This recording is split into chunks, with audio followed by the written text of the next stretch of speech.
Mia, Yes. I got two questions for you. Sure. Separate. These are two separate questions that are in the challenge system. Yes. One is, can you briefly explain the difficulty present in archiving works which are untitled, such as Untitled Goose Game? But that's not actually untitled. But Sure. yeah. Oh, and then sorry, the other one is, can you tell us about obscure archive tech? Ooh, yes, please. How do you rebuild an Excel spreadsheet that's corrupted? why would you do that? Because you're safe now. Mia does archive stuff. Does archive stuff extremely well. I'm going to go pack up that giveaway while you talk. Sure. Yeah. I do archive stuff extremely well to the point where I played, and this is true, the Leroy Jenkins World of Warcraft clip in an academic conference. But yeah, okay. To answer the first question, there isn't actually that much difficulty in preserving or keeping track of untitled things because there are so many other pieces of data about the data, what we would call metadata, that you can go with. So who authored it, who submitted it to the collection, was there a ghost involved? Because the Canadian rules for archival description can handle that. Wait, like actually? Further questions. Yeah. Is that because of the Prime Minister? No, yeah, maybe. I don't know. The official source gives an example of like Beethoven.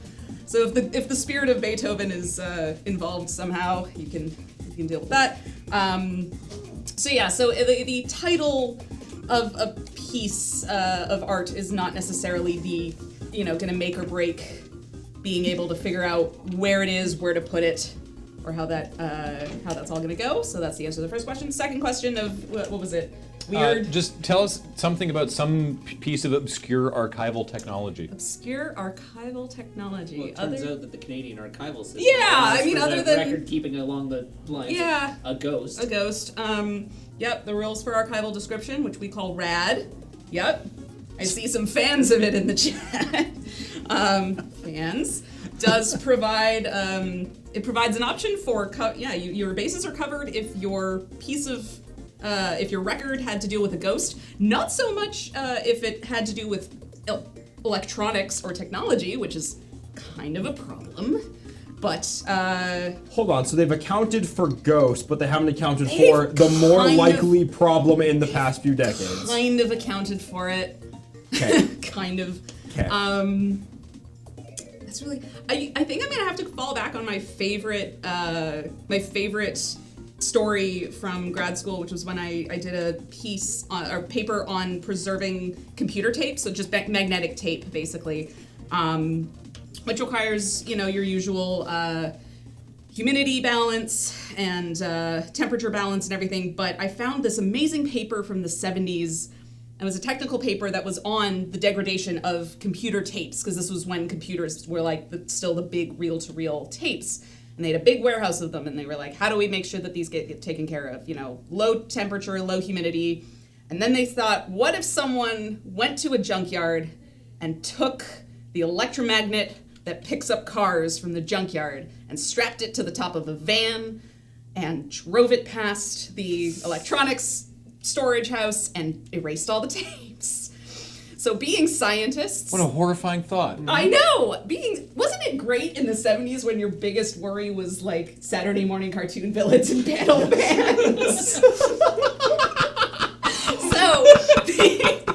So the answer to this question was, of course, to go to a junkyard and disturb the very nice junk man who was just doing his job and say, hey, can we play around with your very expensive electromagnet and see if it'll, screw up some tapes? And the conclusion that they arrived at was that this was not feasible, mostly entirely because the electromagnet would be too heavy to put onto a van and therefore would not be able to drive. We're not going to worry about this because it would be such a pain to do.